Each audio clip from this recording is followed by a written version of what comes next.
Bem, meus queridos amigos e irmãos, muito boa noite.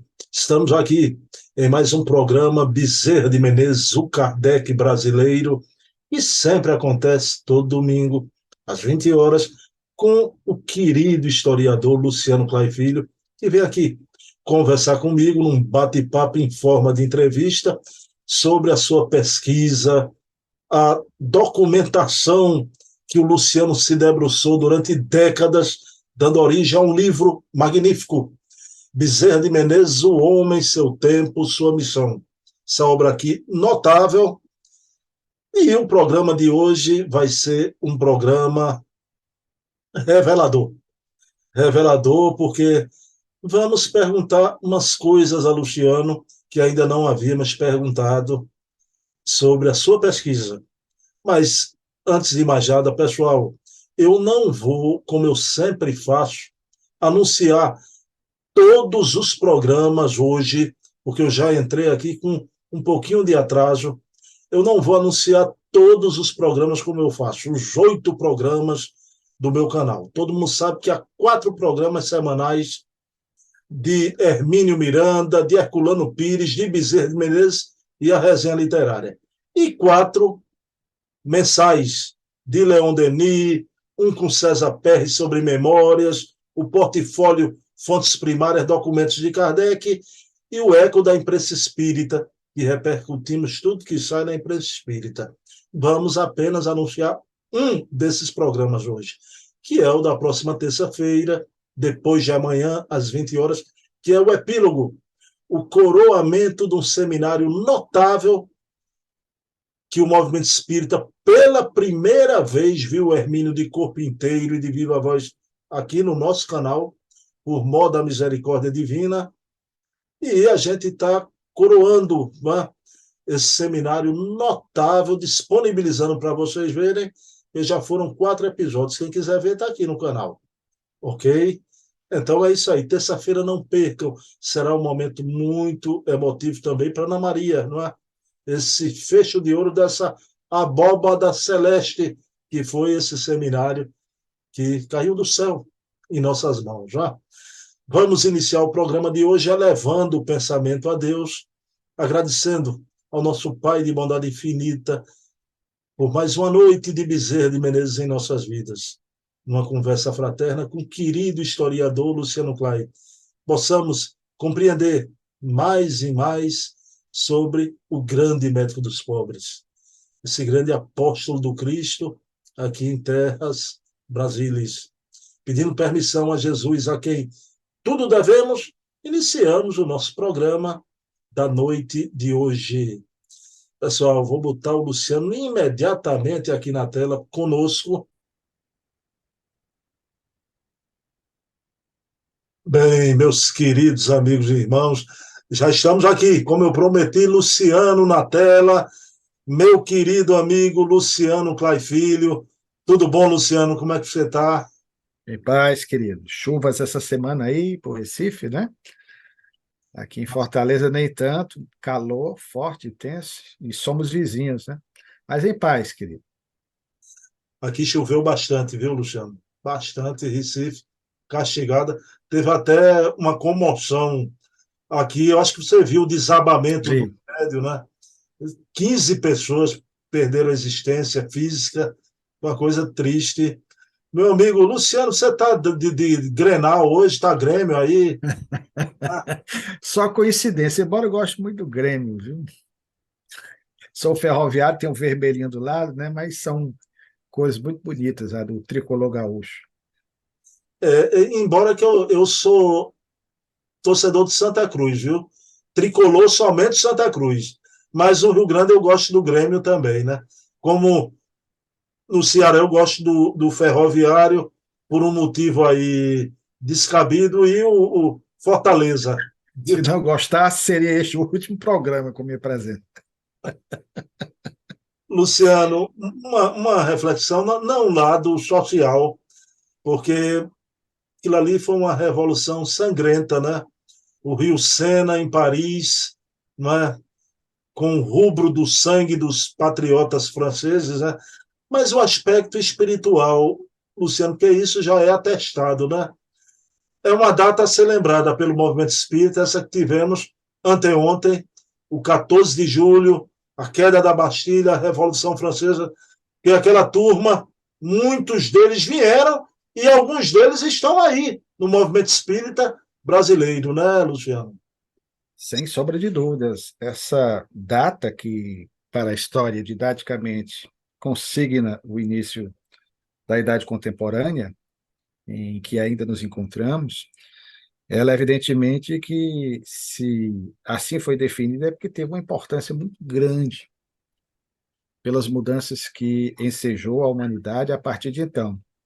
Claro que, como historiador, observando o que aconteceu na Revolução Francesa, que se inicia oficialmente com a queda da Bastilha, 14 de julho de 1789, mas que não termina ali, ela vai se prolongar por uma década, até 1799, e mesmo depois, com o governo do curso Napoleão Bonaparte, ele vai dar desdobramentos ao que aconteceu durante aquele período. Mas foi um período em que tudo foi experimentado, desde aqueles governos mais autoritários, aos governos tidos como mais democráticos, mas, mesmo assim, as ideias propostas pelos grandes pensadores do movimento da Ilustração ou Iluminista, que tinham como trindade, vamos assim colocar, as três palavrinhas liberdade, igualdade e fraternidade, liberté, égalité, fraternité, na prática não foi isso que nós vimos. Até gosto sempre de dizer, conversando com os meus alunos, que se tivesse invertido, em vez de ser liberdade, igualdade e fraternidade, se a palavra primeira fosse fraternidade, aí talvez o desfecho da Revolução Francesa houvesse sido outro, querido, porque foi um período assim realmente, pelo que nós sabemos da história, a própria decapitação de Luís XVI, de Maria Antonieta, independente dos problemas que houve, aquela convulsão social dos três estados, como se estivesse a França naquele período vivendo algo que remontava em termos de hábito, comportamento, à Idade Média, vai ser um período de delações, de traições, amigos que vão trair amigos, as decapitações, até do próprio inventor da guilhotina, que foi o médico Joseph Guillotin.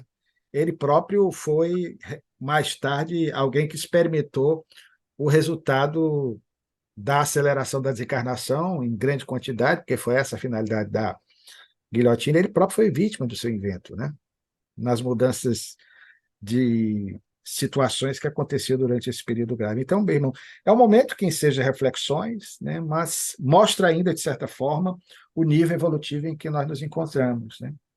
Ainda precisamos nos deter um pouco mais naquela revolução proposta por aquele homem que, diferentemente dos revoltosos, dos revolucionários do 14 de abril de 1789, propõe uma revolução sem sangue, uma revolução consubstanciada na necessidade de se propagar e, sobretudo, se viver o amor. Eu me refiro àquele que é a referência maior das nossas vidas, o guia da humanidade, na expressão dos imortais, e que, infelizmente, os pensadores, os agentes do movimento da Revolução Francesa não se lembraram. Perfeito. Madame Roland que o diga, né? Quando ela foi para a guilhotina, ela disse liberdade, liberdade. Quantos crimes, né, se cometem em teu nome? Luciano, eu queria lhe fazer uma pergunta sobre a França rapidinho. 100 anos depois, época de Kardec, não é, Luciano? No outro século. E eu queria saber sua opinião sobre Allan Kardec, a forma como ele vai trabalhar as obras, a revista espírita. Luciano, ele viveu ali na Guerra Franco-Prussiana, a Comuna de Paris. Luciano, eu fico impressionado porque você perpassa as obras básicas, mas por toda a coleção espírita. Não há nada que retrate aquele momento atribulado. A política não entrou ali na constituição do espiritismo. Allan Kardec é impressionante nesse aspecto, não é, Luciano?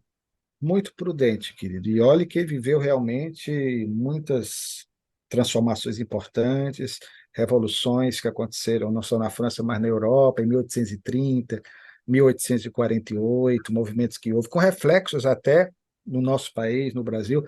A Guerra Franco-Prussiana ele ainda não pegou, porque foi um pouquinho depois da desencarnação dele, já nos anos 1870, mas que contribuiu também sobremaneira Mas o para os germe desdobramentos. estava ali, não é? O germe em O toda. germe estava, inclusive, a questão do próprio Napoleão III, o que aconteceu. Aí você vai ter os próprios desentendimentos, as questões que vinham do Congresso de Viena, a Europa que foi remontada depois do que Napoleão Bonaparte fez. Napoleão é derrotado em 1815, desencarna em 1821. Então, houve o célebre Congresso de Viena para tentar, como se fosse uma guerra mundial, e de fato foi, remontar o mapa da Europa e do mundo. Então, nessas tentativas, sempre os desajustes, as questões relativas aos territórios, muita coisa ali precisou ser redefinida, e isso vai, mais tarde à frente, também desembocar em algumas insatisfações. Então, nós vamos ter, na França de Kardec, muitas tensões. O próprio Victor Hugo, o autor de Miseráveis, ou Os Miseráveis, de Corcunda de Notre Dame, espírito, estudioso, inclusive, dos fenômenos das mesas girantes, que foi exilado, foi alguém que também foi vítima da política de seu tempo, né? E foi contemporâneo de Allan Kardec. E na revista Espírita, ao contrário, ele diz para que o movimento não se envolvesse com essas questões irritantes, não é? Jamais. Luciane, vamos orar por esse momento que a França toda parece mergulhada em caos, né? Vamos orar. Me preocupa até com o querido Charles Kemp, né, Luciano, que está ali. É uma coisa hoje que é no país inteiro, não é? A partir de uma fagulha, não é? Então, um grande incêndio de sublevação popular. Vamos orar pela França. Mas, Luciano Clay, e o Brasil, a coisa é mais pacífica, né, Luciano? Aqui começa a reencarnar aqueles espíritos maravilhosos, né? Feito alguém que reencarnou nos 1800, né? Então, o querido Adolfo Bezerra de Menezes, né? Luciano, você lançou sua biografia. A gente teve momentos aqui, revelações sobre a hidroterapia, a homeopatia. Hoje eu queria fazer, Luciano, umas perguntas a você, porque eu e Luciano estava comentando que, claro, isso é natural. Luciano, o número de pessoas que estavam assistindo o programa no início, quando a gente iniciou, era um tantinho assim. Cada vez mais, graças a Deus, o programa está aumentando em visualização. Luciano, a pesquisa e o plano espiritual. Você sentiu no decorrer do teu esforço, né, do teu mergulho na pesquisa, esse influxo? Você sentiu esse bafejo do plano espiritual superior na tua caminhada aí, mergulhando nos documentos, na memória? Bruno, agradeço essa sua pergunta, querido, porque é algo que dificilmente eu comento, e até porque também não me perguntam, mas eu não me esquivo de responder. Eu costumo dizer sempre que em 38 anos de espiritismo, completados neste ano, no próximo mês de novembro, neste segundo semestre, se pairasse alguma dúvida para mim em relação à questão da transcendência do ser, da imortalidade da alma, da possibilidade do intercâmbio entre as duas dimensões existenciais, ou seja, a comunicabilidade dos espíritos, essas dúvidas, para mim, teriam sido irrefragavelmente dirimidas a partir do que nós pudemos constatar ao longo de quase 30 anos de pesquisas dedicadas ao resgate da memória histórica do Espiritismo em nosso torrão natal e no Brasil. São coisas que me impressionam sobremaneira. Nós trabalhamos nesses anos de Espiritismo em reuniões mediúnicas, participamos de várias delas, mas o que nós encontramos nessas buscas, as circunstâncias, as maneiras, as intuições, as inspirações, documentos que são encontrados inopinadamente, ligações que nos chegam. Puxa, eu estava pensando e precisando disso. Meu querido, são coisas que eu não teria como atribuir ao acaso. Se materialista eu fosse se não acreditasse em Deus. O meu saudoso e querido amigo Eduardo Carvalho Monteiro, que foi um grande incentivador desse trabalho e com quem tivemos a honra de participar de um grupo restrito, pequeno, meio anárquico, anárquico no sentido da formação, porque ele não queria que fosse nada organizado, né? Não tivesse um presidente, um vice-presidente, na versão original da Liga dos Historiadores e Pesquisadores de Espiritismo. O Eduardo costumava dizer, Luciano, nas pesquisas que nós fazemos, quando nós entramos na faixa mental do pesquisado, você percebe que muitas coisas vão acontecendo, vão aflorando. Então, querido, não só em relação às buscas, em relação ao Dr. Bezerra de Menezes, mas no tocante à Viana de Carvalho, que foi quem primeiramente nos moveu para que fizéssemos essas pesquisas, para conhecer um pouco mais da vida desse vulto, ainda hoje tão esquecido do movimento espírita nacional, também cearense.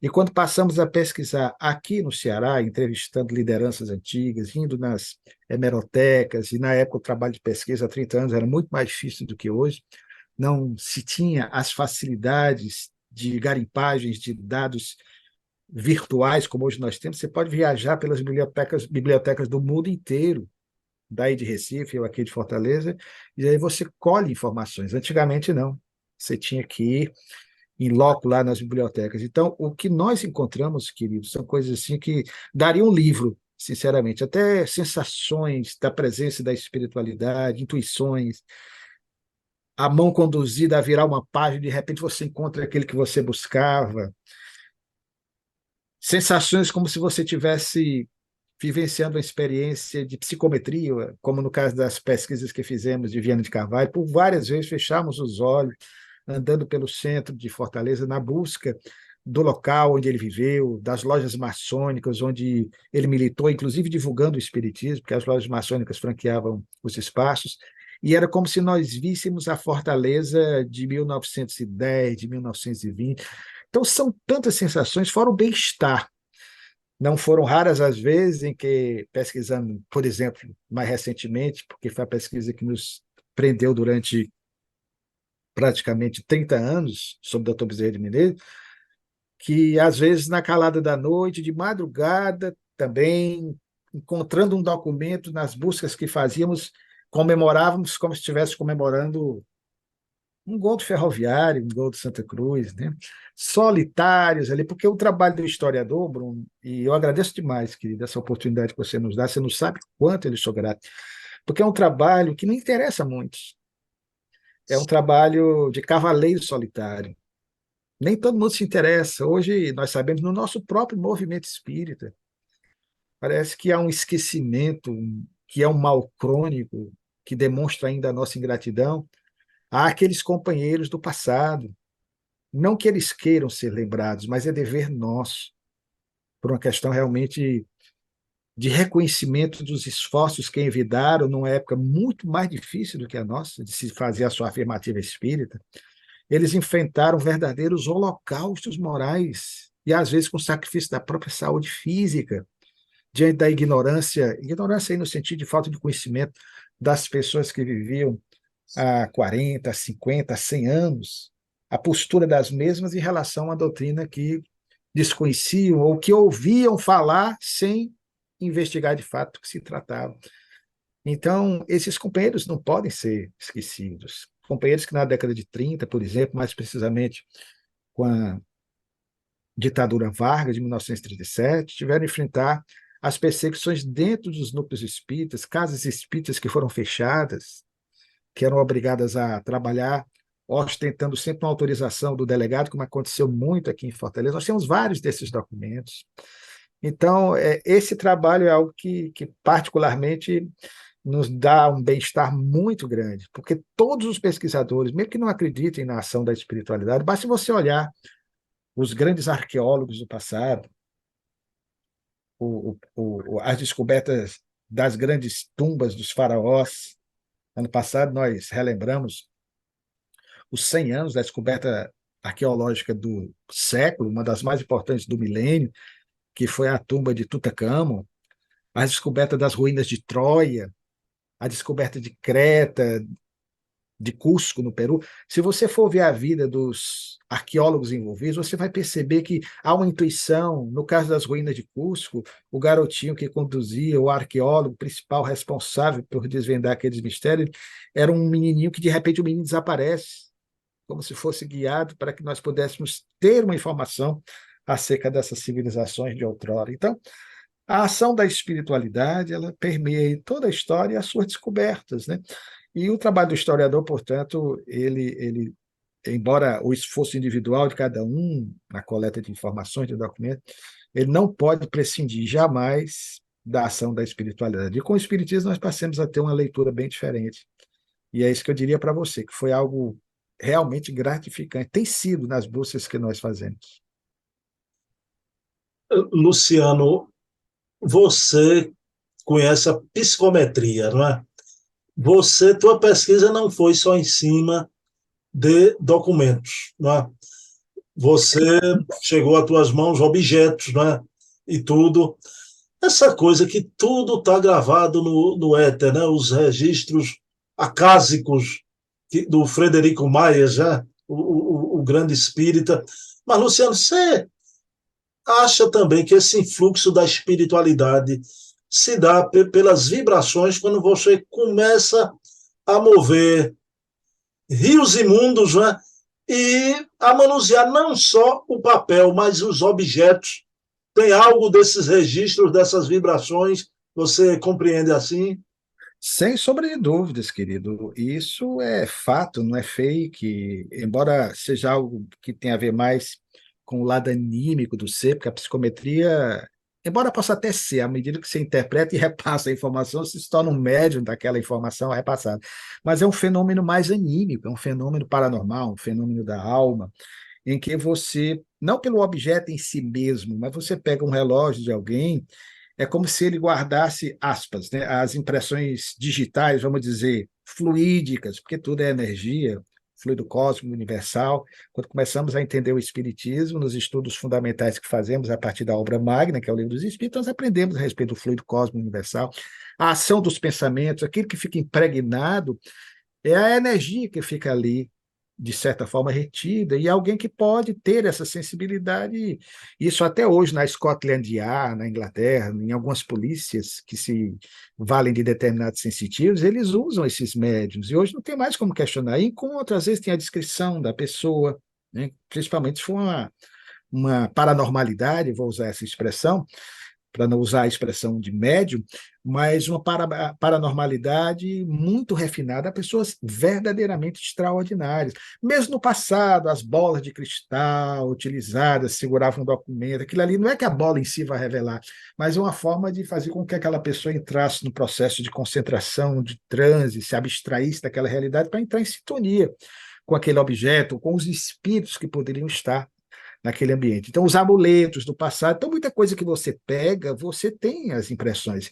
Isso é fácil de nós constatarmos hoje em qualquer ambiente. Qualquer um aqui que nos ouve sabe que, por exemplo, se você entra num ambiente psiquicamente dito carregado, um local onde as pessoas que ali se encontram cultivam pensamentos de ódio, de sexualidade desregrada, de ressentimentos, de mágoas, um ambiente que não seja um ambiente bom, aprazível, a pessoa mais sensível, ela entra e sente aquele mal-estar. Quantos de nós já não passaram por essa experiência? O contrário também é verdadeiro. Você vai visitar um local, um convento, uma igreja séria, que cultive os bons princípios, que entenda a proposta da mensagem de Jesus, uma casa bem harmonizada, e você, puxa, estou sentindo um bem-estar aqui, é mais ou menos a mesma comparação, ou seja, aquilo ali são as nossas energias mentais, e ninguém pode questionar da força das mesmas, porque já dizia Siddhartha Gautama, o Buda, nós somos o que pensamos. Quanto mais positivamente nós pensamos, maiores e melhores, e até a lei de causa e efeito entra nessa também, maiores e melhores seremos nós. Os pensamentos são produtores da nossa harmonia íntima, ou da nossa inquietação interior, das nossas próprias perturbações internas. Então, da mesma forma, o pensamento negativo. Quanto mais negativo é o seu pensamento, quanto mais você enfatiza no mal, quanto mais você se desvincula dessa visão mais otimista em relação ao porvir, Também aí entra o componente espiritual, que nós espíritas entendemos muito bem, mais fácil será a nossa sintonia com aqueles psiquismos que do outro lado da vida se vinculem a nós, se pluguem a nós pela nossa produção mental, por aquilo que emanamos. Então, os objetos em si também eles trazem toda essa carga de energia. Aqui atrás, eu nunca creio você me perguntou, porque aí o historiador gosta, né? É um antigo confessionário. Isso aqui tem mais de 100 anos. Foi uma herança do meu pai. Era de um antigo colégio religioso aqui do lado, a Igreja Bom Pastor. E eu fico imaginando, às vezes, essa parte aqui de trás é onde estão os furinhos, onde havia o confessionário, né? O padre do lado de cá e o que ia ser confessado do lado de lá. Então, as energias que são permutadas ali, claro que eu não quero nem pegar, né? Também já passou muito tempo, mas alguma coisa fica, certamente fica, né? Porque tudo fica impregnado com os nossos pensamentos, com a nossa maneira de pensar e encarar a vida. Daí a importância do cultivo dos bons pensamentos. Como dizia o Alziro Zaru, que você admira tanto também, né? Pensa grande e teus caminhos crescerão. Pensa pequeno e acabarás ao chão. Sem sombra de dúvidas. Assina embaixo. Luciano, no decorrer da pesquisa, me conte uma surpresa, alguma coisa de inopino assim, foi uma grande surpresa para você?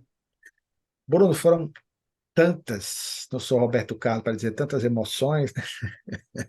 Mas foram tantas surpresas, meu querido, que nós encontramos, mas sobretudo em relação à questão familiar, a relação do Dr. Bezerra de Menezes com as esposas, aspas, né? Porque nos nossos programas anteriores, e teremos oportunidades ainda de falar a respeito, em capítulos específicos, nós estamos com você destrinchando. O Dr. Bezerra de Menezes casou 2 vezes, porque a primeira companheira desencarnou prematuramente em março de 1863 e se consorciou em 1865 com a irmã materna da primeira esposa.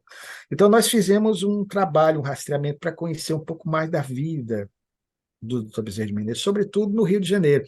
Aqui no Ceará, nós pegamos toda a história dos Bezerra de Menezes, como você já teve a oportunidade, no outro programa também, de conosco trabalhar, mas um capítulo que nós vamos trabalhar ainda, que, aliás, de memória, é o capítulo 6º do nosso livro, porque deixamos por último. Fizemos todos os capítulos, terminamos com o 17, 17º capítulo, e depois voltamos, o que eu considero a cereja do bolo, porque foi o capítulo que mais nos deu trabalho, porque nós tivemos de encontrar informações sobre o sogro do Dr. Bezerra de Menezes, sobre a sogra, sobre o pai da primeira esposa, que desencarnou ainda nos anos 1840.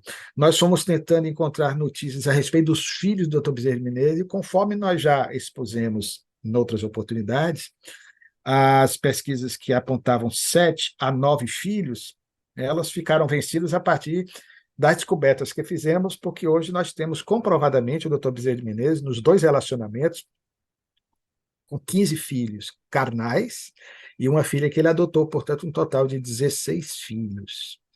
Essa foi, de certa forma, a grande surpresa que nós tivemos, a maneira como ele lidava com esses filhos, aquele pai afetuoso, aquele pai para frente, aquele pai tipo Bruno Tavares, né, que brinca com os filhos, que conta piada.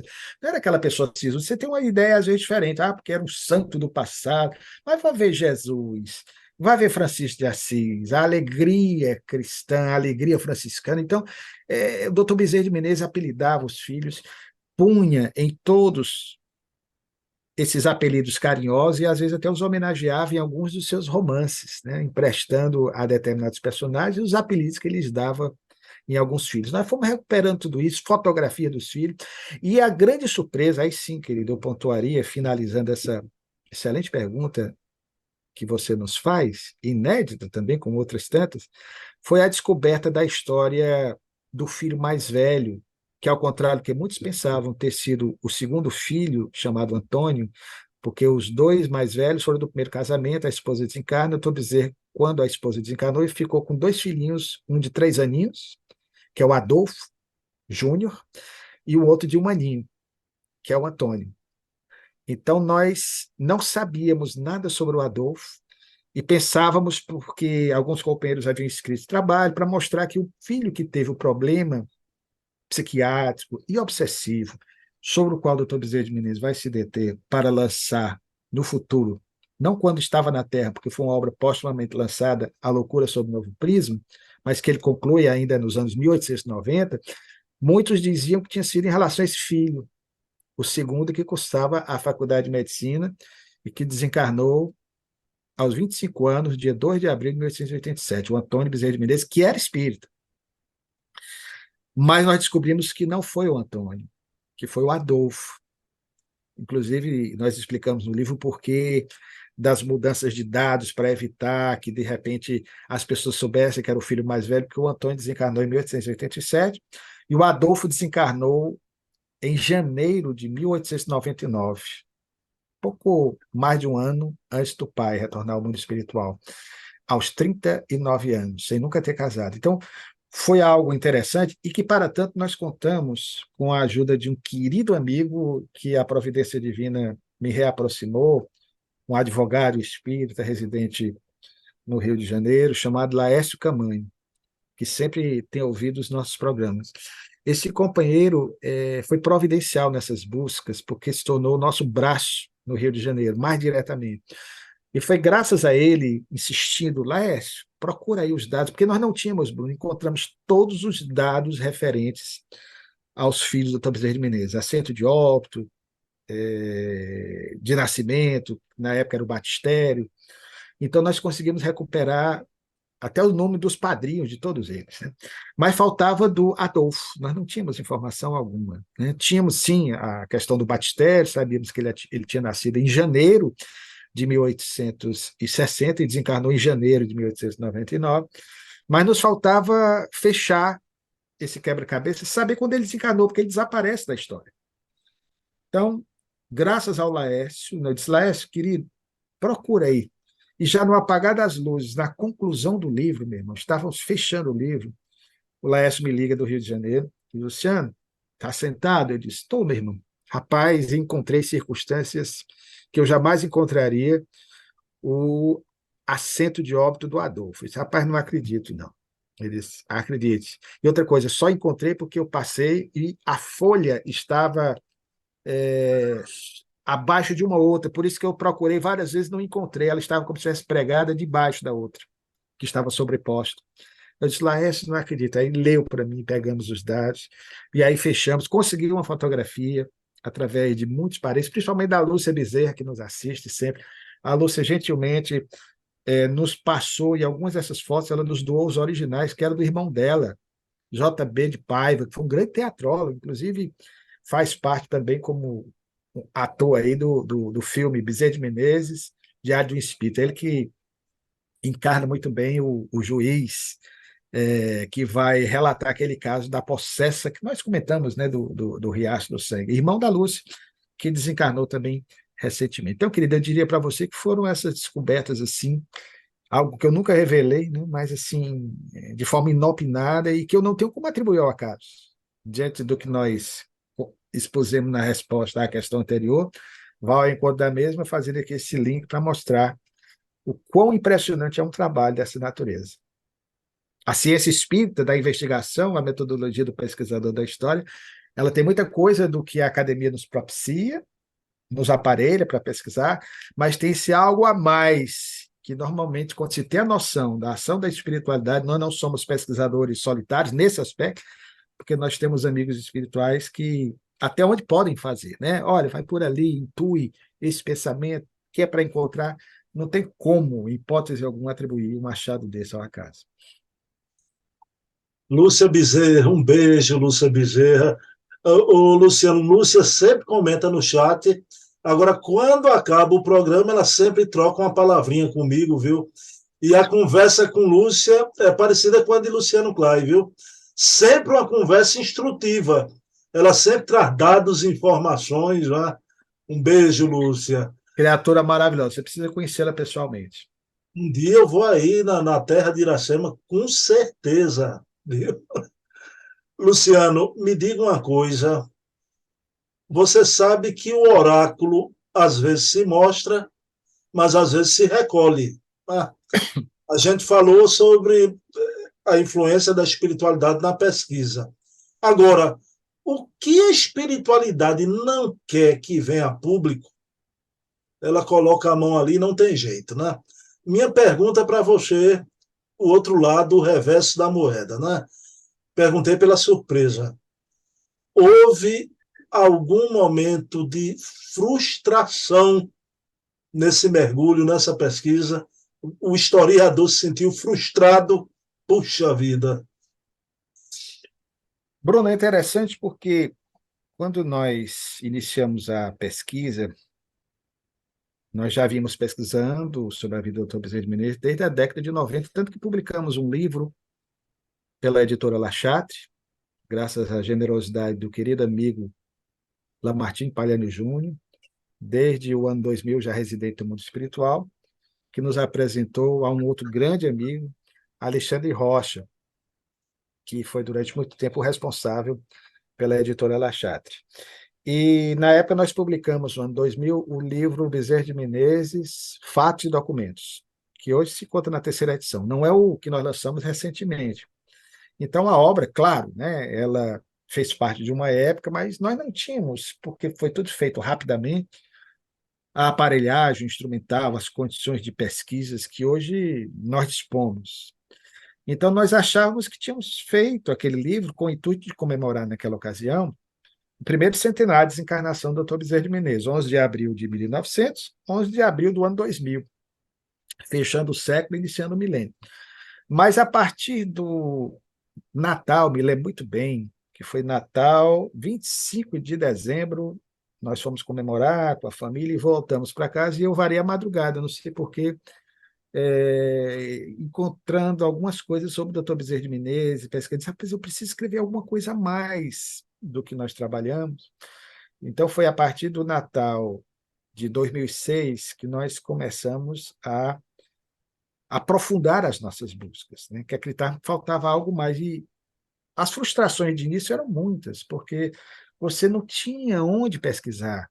Hoje, a Hemeroteca Digital, da Biblioteca Nacional, e aqui nós agradecemos os benefícios da ciência dos nossos dias, nos possibilitou esse mergulho aí nas velhas páginas amareladas e empoeiradas dos periódicos oitocentistas, no início do século XX, né? Agora tudo digitalizado, até para o historiador é melhor, porque você não tem contato com a poeira, nem coça tanto com algumas coisas que você vai adquirindo de alergia com o tempo.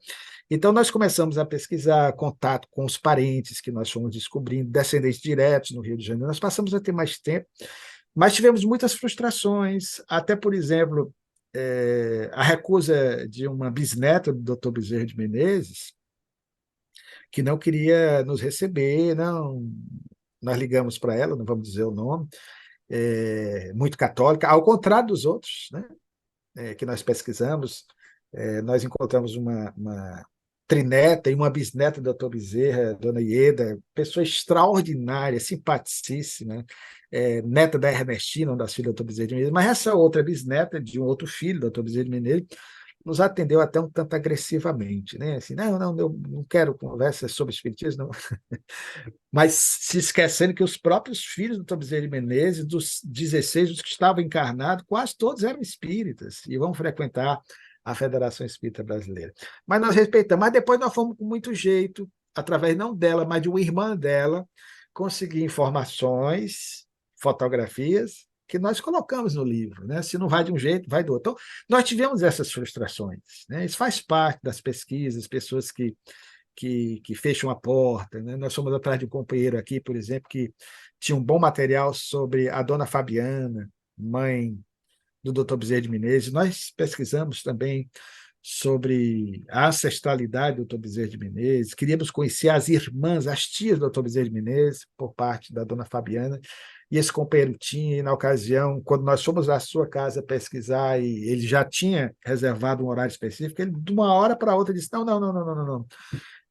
Um pouco de vaidade, porque não queria compartilhar as informações. Claro que sempre que nós passamos para o livro, você é testemunha, deve ter folheado aí, nós damos os créditos. Não há uma foto no nosso livro que não coloquemos lá. Cortesia de Bruno Tavares, foi o Bruno que nos deu. As da Lúcia estão todas notificadas, ela que está nos ouvindo sabe disso.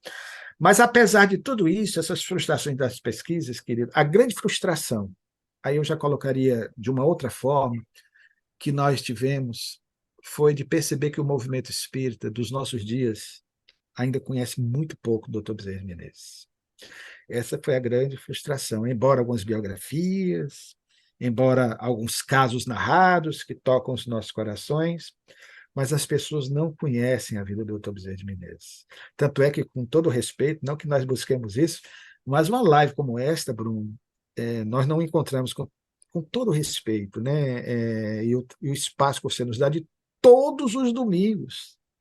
Nós estamos aqui falando sobre o Dr. Bezerra de Menezes, e sempre novas revelações, sempre novos enfoques, curiosidades, aqui no improviso, desse ping-pong, né, que nós costumamos jogar nessas sessões saudáveis dominicais. Sensação de, na verdade, querer compartilhar essas joias que a espiritualidade nos propicia, com essas descobertas, para outras tantas pessoas que, como nós, amam esse bom velhinho aí, cuja imagem ilustra aí o fundo da sua tela, né? Então, nós gostaríamos muito de ver as pessoas vendo o Dr. Bezerra de Menezes como homem de seu tempo, e não somente aquele mito que muitas vezes as pessoas idealizaram, e que nós já dissemos aqui, o Dr. Bezerra de Menezes, visto pelo historiador, ele se torna muito mais extraordinário, ele é muito mais incrível, ele é muito mais belo, ele é muito mais ciclópico do que o Bezerra de Menezes, que nós, pelos condicionamentos atávicos, culturais, ancestrais, tendemos a mitificar. Então, essa foi a grande frustração, de perceber que as pessoas ainda hoje conhecem muito pouco da vida desse homem, que merece ser um pouquinho mais estudado, para que nós o tenhamos, de fato, como uma grande referência, como um grande modelo de vida a ser seguido. Luciano Clay Filho. Olha, eu não folhei o seu livro, não, viu? Eu leio atentamente, viu? Não folheio. Luciano, vou lhe dizer uma coisa aqui: a repercussão do seu livro aqui em Terras Maurícias, né? Eu fui semana passada nos 70 anos do Lar de Silas, uma instituição venerável aqui no Recife, e soube pelo meu querido Estevão Coimbra, grande orador espírita. Estevão me disse: Bruno, o livro do Bezerra de Menezes já está à venda, não é? Na Federação Espírita Pernambucana, Luciano Clay. E lá na Casa dos Humildes, o último pedido nosso, vieram 4 unidades da obra e já foram vendidas de roldão, né? Então, um abraço às queridas doutora juíza Ana Paula Borges, né? Andréa Tenório, professora, Francilene Lima, Zildete Mendonça, essas pessoas que, de antemão, já pediram a obra, né? Então, veja que chega já, mas a gente tem que fazer novos pedidos, né? São motivos de alegria, eu acho, para o historiador, uma alegria tamanha, né, Luciano? Mas eu quero lhe fazer uma pergunta sobre a obra em si. Luciano, essa pergunta, e você falando, a gente meio aqui de improviso, eu queria que você dissesse para o pessoal aí, hoje é tudo improviso aqui, né, Luciano? Tudo. É ping-pong mesmo, as perguntas estão indo, né? E lá no fundo da quadra, viu, Luciano? Estão indo lá no fundo da quadra. Luciano, isso é uma pergunta que sempre ocorre. Me ocorreu quando você estava para lançar a obra. Você, quando a obra veio a lume, você era o presidente da Federação Espírita do Estado do Ceará. Tá? Luciano, por que uma obra como essa, tá? Do Médico dos Pobres, daquele que foi praticamente, ele não foi o primeiro presidente, que não quis. Foi o fundador da Egrégia Federação Espírita Brasileira, né? Por que tua obra, a obra de Bezerra, não foi lançada, não veio com selo da Federação Espírita Brasileira, Luciano Clay? Porque ela ficou muito gorduchinha, Bruno. A obra tem 1.200 páginas, e na época nós até já estávamos conversando com algumas pessoas da FEB, e Obviamente que, do ponto de vista comercial, nós sabemos, isso faz parte, né? Não há livros hoje em dia publicados com a dimensão do nosso.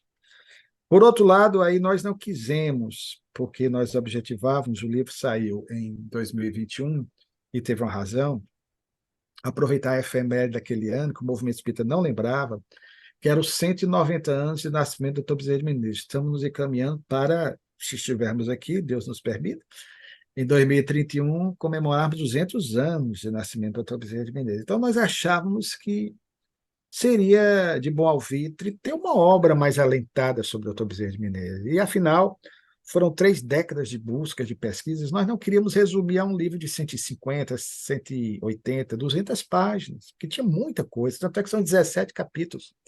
É como se fossem 17 livros dentro de um livro.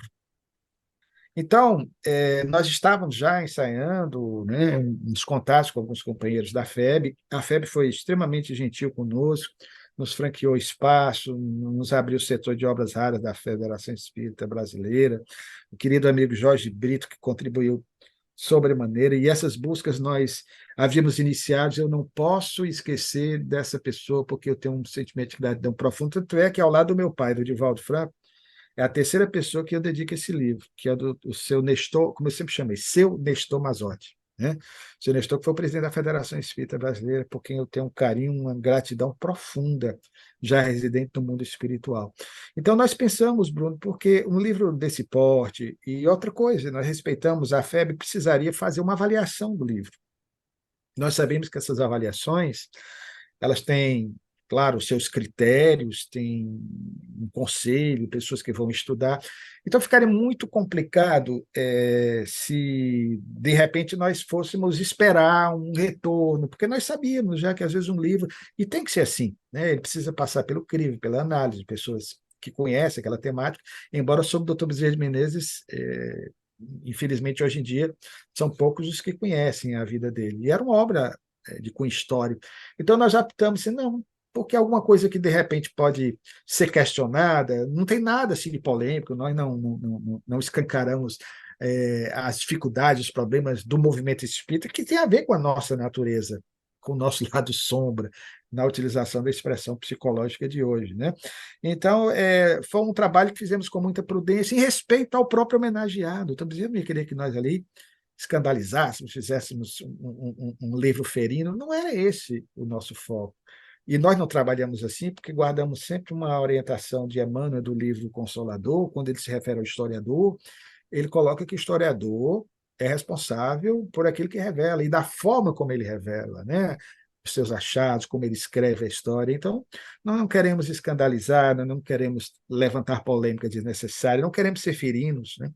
Em relação a determinados fatos, sobretudo que a gente vê ainda hoje, muita gente tentando denegrir figuras do passado do nosso movimento espírita, que não estão nem mais aqui para se defenderem. Né? Eu acho isso, com todo respeito, ainda mais porque não são historiadores os que fazem essas críticas, é até um ato de covardia, né? Porque faz uma análise anacrônica, descontextualizada, e depois se arrepende. Né? Me lembro muito do que a igreja fez com Joana d'Arc, do século XV, queimou a pobrezinha, porque era médium, entre outros motivos, e somente 400 anos depois, no início do século passado, com o Papa Bento XV, foi que iniciou seu processo de beatificação para depois canonizá-la. Né? Ela estava morta e queimada, incinerada 300, 400 anos antes. Então, querido, eu diria para você que a nossa intenção foi de termos tranquilidade para trabalhar, porque nós formatamos o livro do jeito que quisemos, idealizamos a capa foi ideia nossa, né? Inclusive colocar esse retrato do Dr. Bezerra de Menezes, as imagens onde elas eram para ser inseridas, eu disse, não, eu quero essa imagem aqui deste tamanho, porque às vezes quando você encaminha para uma editora um trabalho, você dá uma fotografia, mas quem vai colocar é o designer, né, da gráfica, o gráfico, a pessoa que trabalha com isso, e eu dizia, não, eu quero trabalhar, nós descobrimos esses documentos com tanta dificuldade, muitas dessas imagens foram restauradas, por um amigo muito querido daqui de Fortaleza, Júlio Santos, o mestre Júlio, e seria, de repente, interessante ver essa imagem do tamanho de 3x4. Eu queria que ela ocupasse uma página inteira. Então, às vezes, algumas imagens nós temos destaque, até porque, como nós valorizamos muito as imagens, né, as fontes imagéticas, que é uma expressão que eu gosto muito, eu achava interessante que, de repente, pudesse dar um destaque para suavizar, usando uma palavra que eu gosto muito, né, da Joana de Ângeles, luarizar um pouco, né, a densidade do texto, que às vezes fica puxado, cansativo. Então, você ter vários documentos intercalando. Então, nós escolhemos a dedo. Então, se não fosse essa participação mais direta, acompanhando aí a gestação do filho, o livro não teria saído, né, como ele saiu, como você tem aí em mãos, e eu acredito que tenha sido da melhor forma possível. Mas foi por esse motivo que a FEB não lançou. Mas quem sabe aí futuramente outros trabalhos, né? Você tirou da minha boca, Luciano, porque a gente tem, por exemplo, as obras de Leon Denis, edições da FEB, da CELD, né? Nada impede, né, Luciano, que no futuro a obra já é um sucesso. No futuro, tenhamos a FEB reeditando, mesmo ela gorduchinha, porque ela já vai ser, né, ratificada, né, no movimento espírita. Luciano, eu tenho dito, sem permissão tua, viu? Mas eu tenho dito aí em outros programas aí que eu faço, nas lives eu digo, né? Para mim é a biografia definitiva. Claro que numa redição, entre uma coisa e outra da maçonaria, que Luciano está chegando para Luciano, mas ela, na essência dela, ela já é a obra definitiva, porque por isso tem que ser. Gorduchinha, Luciano querido, gratidão por topar esse programa hoje ao sabor da mais cara e pura intuição. A gente, Luciano, vamos fazer um programa hoje diferente, falar coisas da pesquisa, e Luciano topou, como sempre, com essa humildade gigantesca que esse homem tem. Luciano Klein. Acho que ele puxou o biografado dele, ele mire-se no Bezerra, né, Luciano? Miremos no Bezerra. Por Sua, enquanto, só a barba. meu amigo, mas eu entro aqui com esse carão, com a careca aqui, né? E digo uma coisa: você é um ser humano extraordinário e sua humildade é constrangedora. Essa sua bonomia, essa sua alegria de ser espírita, Luciano. Obrigado.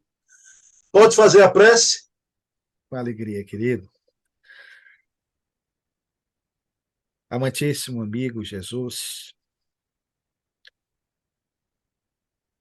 depois deste bate-papo fraterno, em que pudemos, nessa conversa entabulada em torno da pesquisa, do passo a passo, das nossas buscas, para que pudéssemos trazer a lume na atualidade, através da perspectiva histórica, a figura do Dr. Bezerra de Menezes, nós queremos te agradecer por mais esta oportunidade, agradecer ao amigo Bruno Tavares pela generosidade de sempre aos domingos nos ensejar, divulgar o resultado das nossas pesquisas. Que o Dr. Bezerra de Menezes possa continuar a ser, sobretudo nos dias de hoje, um exemplo de vida a ser imitado, pelo que nos deixou, pelo que fez, sobretudo, na sua passagem na Terra findada, na dimensão física, no dia 11 de abril de 1900. Permite que cada uma das famílias que se encontram nesse instante, linkadas a esta sala virtual, onde essa conversa se processa, e que também todos aqueles que vierem nos dias da semana assistirem a nossa conversa possam sentir-se amparados, beneficiados pelas energias que certamente são dispensadas sobre cada um de nós, nos nossos lares, onde estivermos, pelos amigos espirituais. Guarda-nos, Senhor, sempre sob tua tutela, sob tua proteção, assim seja. Assim seja, pessoal. Então, fica aqui o convite, domingo que vem, 20 horas, eu e Luciano Clay aqui com Bezerra de Menezes, o Kardec brasileiro. Dedico esse programa à minha mamãe, que em 5 de agosto, que se aproxima, faz um ano da passagem dela para o plano espiritual, mas esse mês também é um mês que no dia 29 de agosto de 1831, alguém reencarnaria para mudar o patamar da história do Brasil, né, Luciano? Doutor Adolfo Bezerra de Menezes, tá? Então, nossa gratidão eterna e por a gente ter um programa desse, como disse Luciano, é belo, mas ao mesmo tempo é uma responsabilidade imensa entrevistar o biógrafo de Bezerra todo domingo, que os bons espíritos me ajudem a manter essa empreitada sempre, né? Luciano Clay, namastê. Até domingo. Namastê, querido. Toca aqui, toca aqui, toca aqui. Tá Oh, oh. bom, tá bom. Vou pegar essa barba aqui de Luciano. Tá certo. Aquela é mais preciosa, lá de trás. Mas no dia que eu lhe encontrar em qualquer aeroporto da vida ou rodoviária, primeira coisa que eu vou fazer é pegar nessas barbas, viu? Me aguarde. Idem, vou apertar você, viu? Conhecê-lo pessoalmente.